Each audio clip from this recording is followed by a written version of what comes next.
What's going on, everyone? Welcome to the Multifamily Methods Real Estate Podcast. I'm your host, James Gleason, and welcome to episode 9. This is the 9th week of the podcast. I'm enjoying doing it and plan to do it every single week for the foreseeable future, hopefully for many years to come. So let's see. There's a few things I want to talk about today, but the main thing is I've been hearing a lot of people ask me about cash flow in real estate, how I made my money in real estate, how they should be thinking about making money in real estate, and is it worth it? I think it's a trending topic right now on social media if real estate investing is worth it with the unprecedented high real estate prices. In fact, for those of you who didn't know, right now is the most unaffordable housing has ever been nationally in the history of America. So worse than 2007, 2006, right before the 2008 crash. If you look at any time in history, no time in history has been more unaffordable than right now. Even when interest rates during the late 70s and early 80s were at 18, 19%. So people are really struggling right now. The cost of housing is completely unaffordable. The cost of everything is completely unaffordable. And unfortunately, I can almost objectively say that that is only going to get worse. It is not going to get better. You might see some temporary relief if the Fed decides to drop interest rates. You might see some relief in the commercial market, because even if the Fed drops interest rates, that doesn't mean that the bond market is going to react the same way, because residential mortgage rates are mostly tied to the 10-year treasury. And so, those rates could also come down later this year, early next year. There's some speculation that might happen. I am not one of those people. I actually think that yields are going to increase in the bond market as inflation gets worse and investors shy away from the bond market and into things like precious metals and gold. But if I'm wrong, you might see some temporary relief in interest rates, which would give some temporary relief to the affordability of housing. But over the short term and certainly the long term, there is not going to be any long-term relief in real estate prices. Real estate prices are going to continue to creep up. Inflation will continue to get worse. And so if those rates come down, you might see actually an increase in activity in the real estate market, which could actually make housing less affordable over time as the prices continue to increase. And then what's going to happen if the Fed or the interest rates increase at that point? Then it's going to be even more unaffordable than it is today. So I see a lot of talk, especially people who are outside of the Midwest, talking about how real estate investing isn't worth it. And I want to put a stop to this myth. I want to give you the real shit, the real information as a real estate investor from a guy who started from nothing, made it to $60 million in real estate, the cash flow that I have, the income that I have. I want to talk about where the real money comes from as a real estate investor, because I think most people think about this the wrong way. Update on me. This week has been, had a good week this week. I am focused mainly on operations right now. So you've heard me say time and time again, I'm not growing nearly as much this year. I'm focusing on stabilizing the portfolio.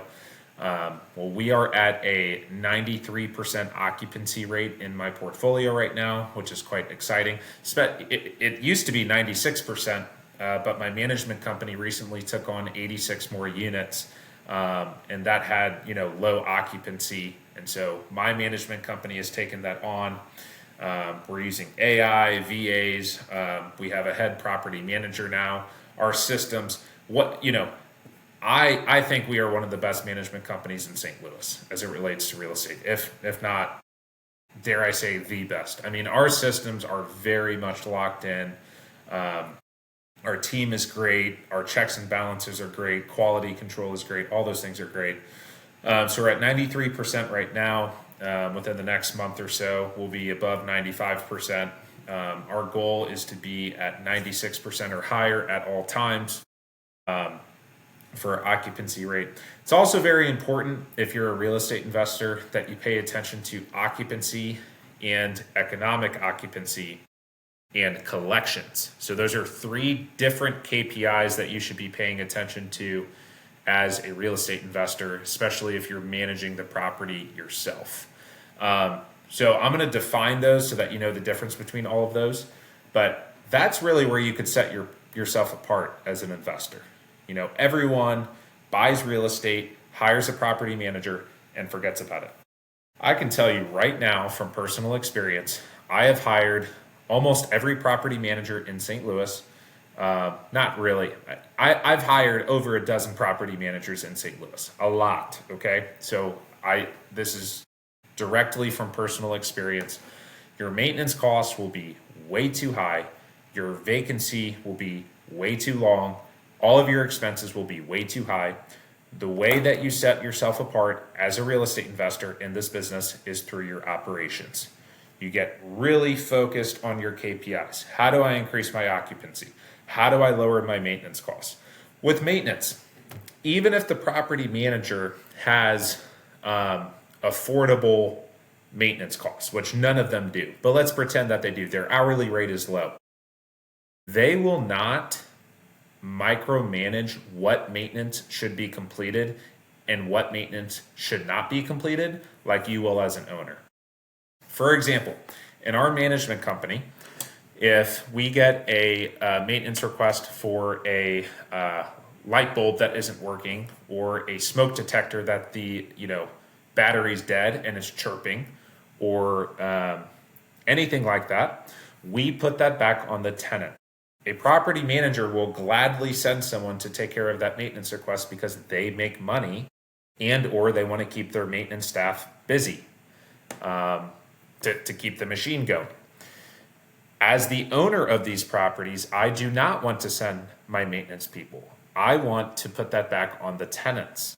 That will save me money, and it will create the right philosophy with my tenants. You take care of your own stuff if you can. And if it's a cheap thing, an easy thing, you can do it. Changing the HVAC filters is on the tenants. If they don't, we bill them. Anything that's under, I believe it's $250 on our lease, we put that back on the tenant. Pest control, we put that back on the tenant. If you've been living, if you just moved in and you have a pest control issue, we'll take care of that because we want to create goodwill, good faith with our tenants. We want our tenants to be happy at the end of the day. But we don't want them to abuse the system, and abuse the system they will. So if they've been there for several months and they complain of roaches, the roaches came as a result of you living there. That's your responsibility to take care of that. So there's countless examples like that. Our maintenance costs are significantly lower than any management company out there. Our vacancy systems are great. We have these move out checklists that our maintenance crew and our leasing crew goes through and signs off on everything to make sure water's working, hot water's working, the outlets are working, AC's working, all these things that tenants complain about are working before the tenant moves in. This dramatically increases tenant satisfaction. But between the AI, the leasing agents, and the VAs, our leasing systems are very good. We were above the 96% before we took on these 86 units. Collections are great. We have a VA that helps with collections. We have a property management assistant that works on collections. We don't deal with BS. If someone is not cooperating, a tenant, we send them to eviction right away. We actually don't let them pay us on the portal once we start that eviction status. They have to set up a payment plan with the courts and then pay us with certified funds, so money order, etc. And so our collection rate is very good. So this is how you set yourself apart as an investor. You got to tighten up these operations. You have to pay attention to every little cost. Fees as well. We make money off of our application fees. It costs us something like $25 to screen a tenant. Our application fee is $50. We don't screen every tenant. If a tenant applies and, they tell us they've had an eviction in the past, we don't screen that. So even nickel and diming those fees, we're making money. Property manager will never do that. I will do that because it's my money. I'm the owner. All these things add up.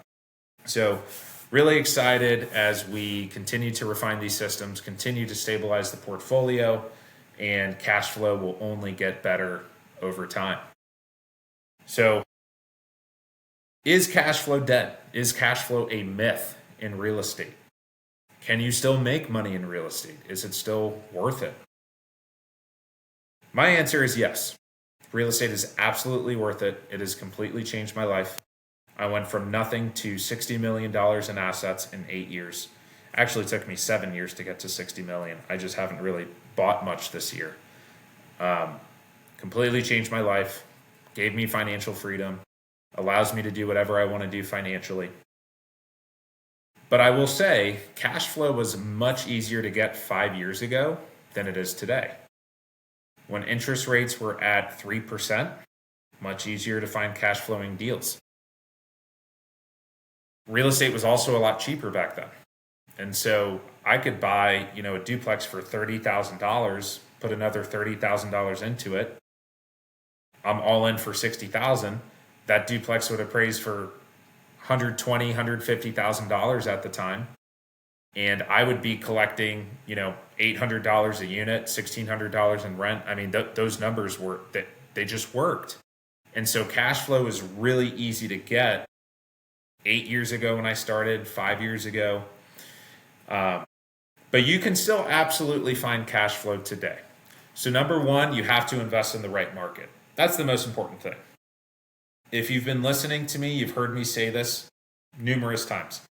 You have to invest where it makes sense. Right now, that's the Midwest. You cannot invest in the coast and expect to cash flow. If you're listening to this and you live in the coast, invest out of state. I have several students who invest out of state from the coast. I have some in California, Las Vegas, Arizona, Kansas City. All these people invest in St. Louis because that's where the cash flow is. And so it's not when to invest, it's where to invest. So you have to invest in a market where it makes sense.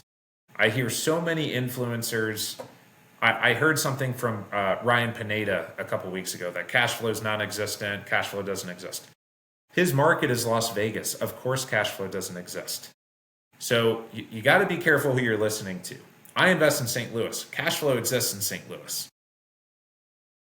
One thing to note, though, is that you are not going to get rich over cash flow, and you're certainly not going to get rich your first or second year investing in real estate. So how this worked for me is I got started 8 years ago. I bought my first house January of 2018. And I bought a single family house for $25,000. I put $14,000 into it, and it appraised for something like $80,000. Today, that house is worth $180,000. So it's more than doubled. During that time, 8 years ago, I found this $25,000 house off of Craigslist.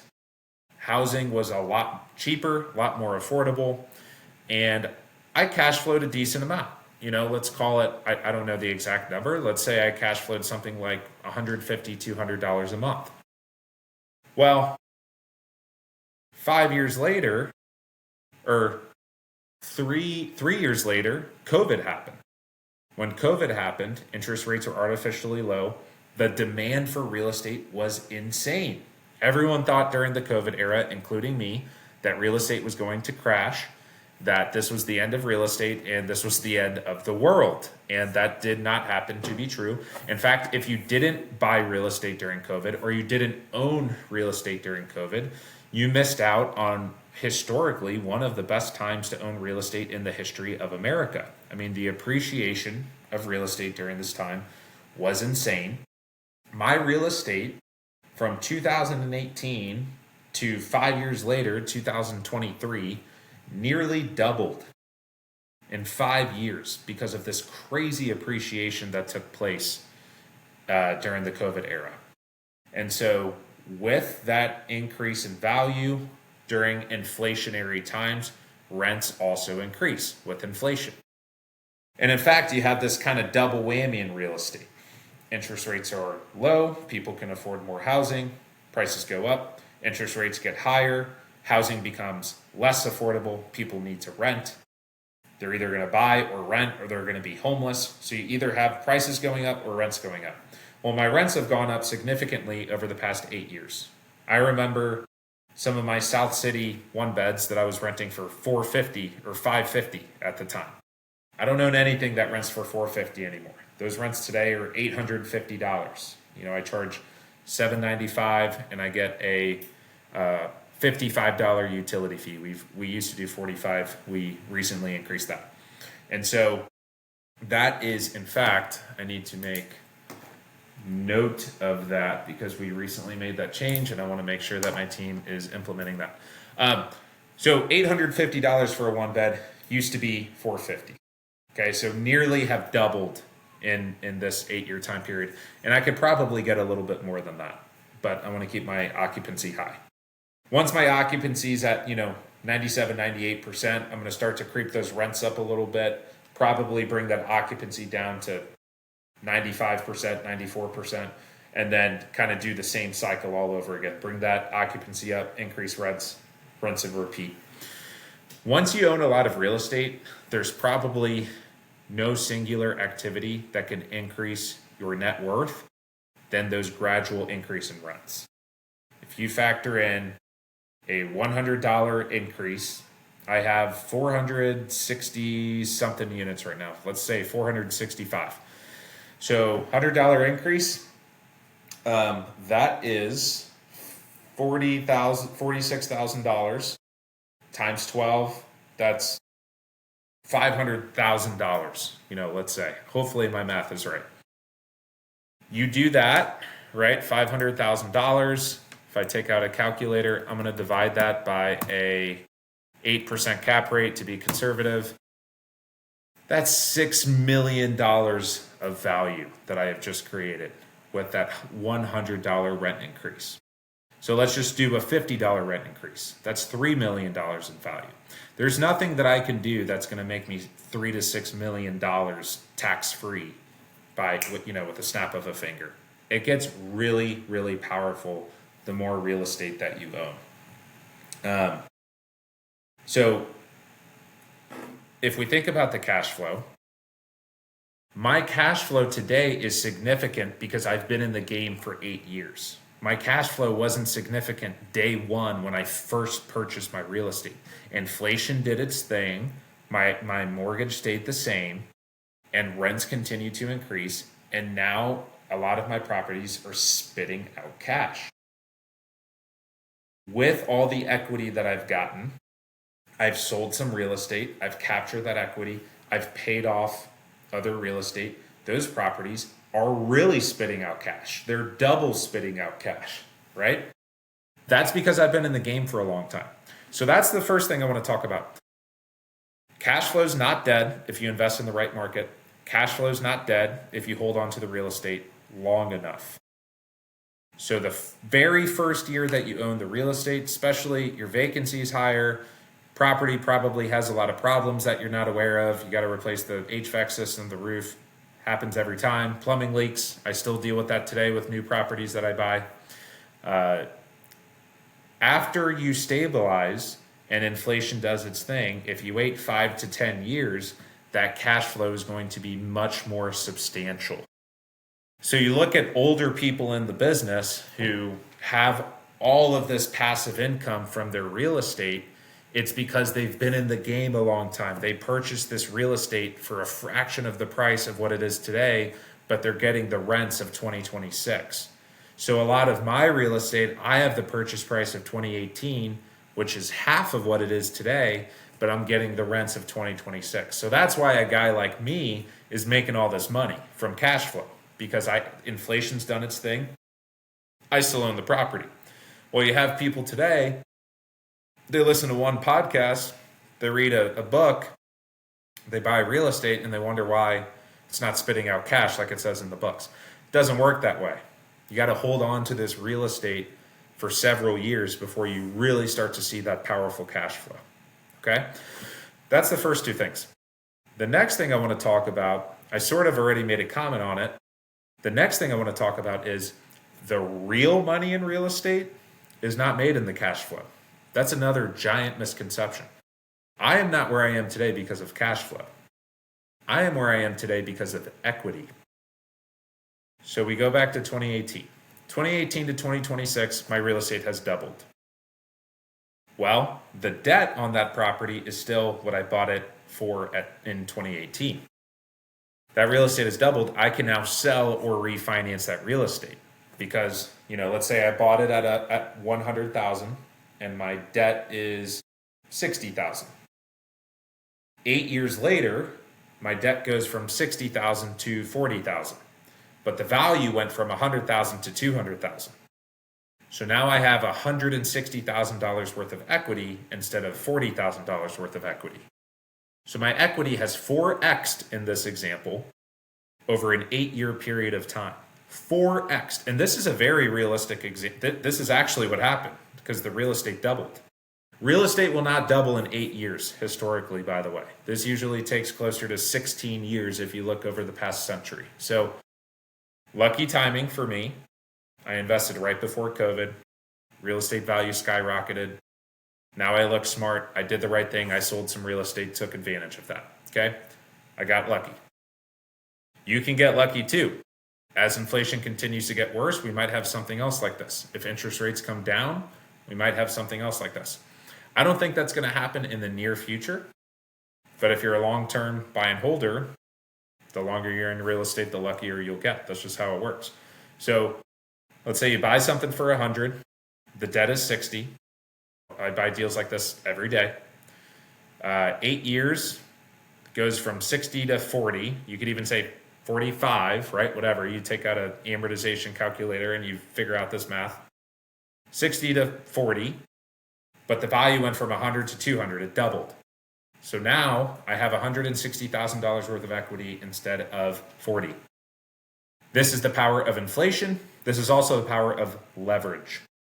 Leverage is basically I borrowed money to buy this real estate. And so the amount of equity that I have relative to the actual asset value of that real estate, the asset value of that real estate is a lot higher than the equity, what I put into that deal, because I can use the bank's money to purchase that real estate. So if I put $20,000 into a $100,000 property, if that property appreciates by 5%, that property is worth $105,000, but I only put $20,000 into it. So $5,000 divided by the $20,000 that I put into it, that's a 25% ROI on appreciation. So even though it only went up 5%, I get a 25% ROI because of the leverage, because I'm using the bank's money to compound my returns. And that's just appreciation. You got cash flow, principal pay down, you got tax benefits, you got all these things that increase your ROI. So the reason why I 4x'd my equity is because of leverage. So now I can sell this property. I pocket $160,000 minus taxes, commissions, closing costs, okay? But for the sake of this example, 4x my money, pocket $160,000. I now take this $160,000. You don't blow it on strippers and cocaine. You go and buy another piece of real estate, or you go and pay off your real estate. And I did this with several properties. I had a bunch of properties with all this equity. So I took this equity, I sold these properties, and I paid off real estate. That's why today I own $1.6 million of real estate free and clear. And by the end of this year, it'll be over $2 million, probably like 2.2 million. That is where the real money is made in this business. So you take all the cash flow I've made in 8 years, if you compare that to the amount of equity that I've created, and it's all equity on paper until it isn't. If you're smart and you sell this real estate at the right time, you capture all this equity and you're smart with it. You pay off real estate, you reinvest it, you hold it in savings for reserves for liquid cash. That's where the real money is made. That is where I have made the vast majority of my money out of any business that I have, out of anything I've done in my life. The best mentorship year that I've had, construction year that I've had, lending, management, none of it comes close to the amount of money that I've made in real estate through the equity and by capturing that equity. So when you hear people on podcasts, I hear this all the time and it drives me freaking crazy. When you hear on a podcast that it's not worth it to invest in real estate because you only make $200 a month, don't listen to these people. Run the other way. They have no idea what they're talking about. They don't know how real estate works. That is literally that is the smallest percentage of money that you make in real estate is this $200 a month.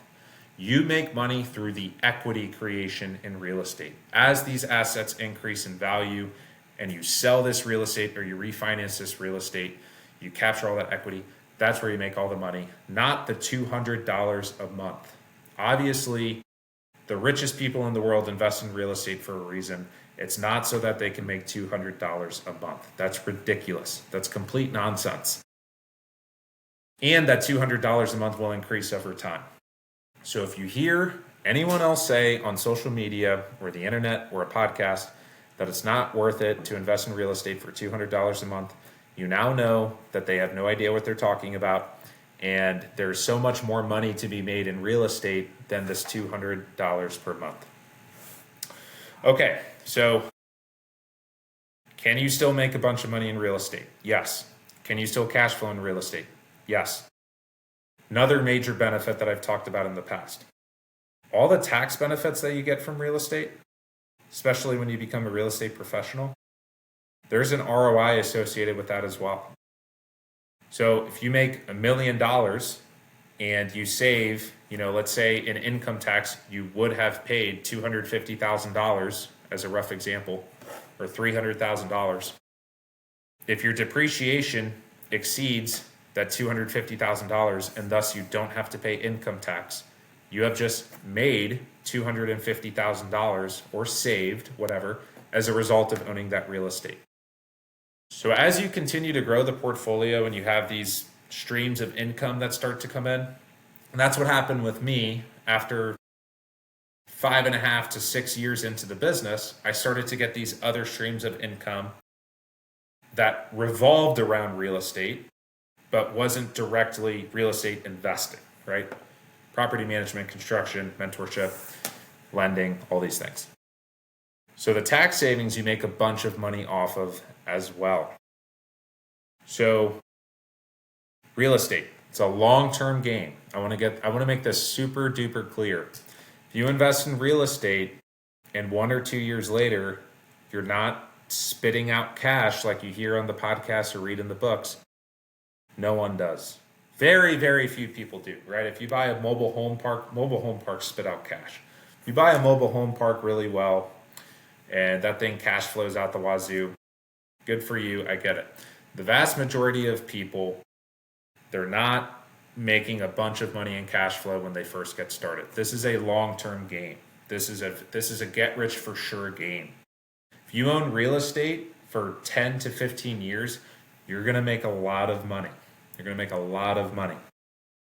But if you invest in real estate for 3 years and you're just hoping to live off of the cash flow, it doesn't really work that way. It took me 5.5 years to create financial freedom. And I went through the COVID era. Rents went up a lot. So I was able to live off of my cash flow, my passive income. It took me almost 6 years to do that. Much longer than 1 or 2 years like a lot of people think. But 6 years really ain't that long. If you think about the alternative, working a job for 45 years. I started working as an engineer when I was 21 years old. Most people work until they're 65. 40 plus years doesn't sound fun.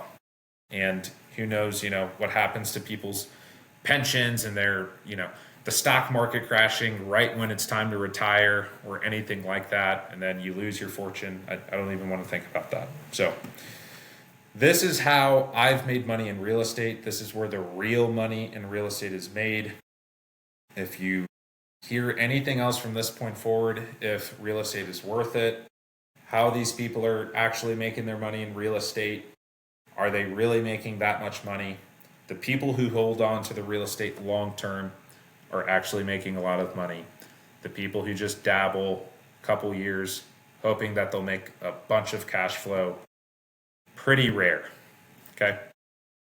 Well, thank you for tuning in, guys, to the 9th episode of the Multifamily Methods Real Estate Podcast. Thank you for listening. We will see you on the next episode.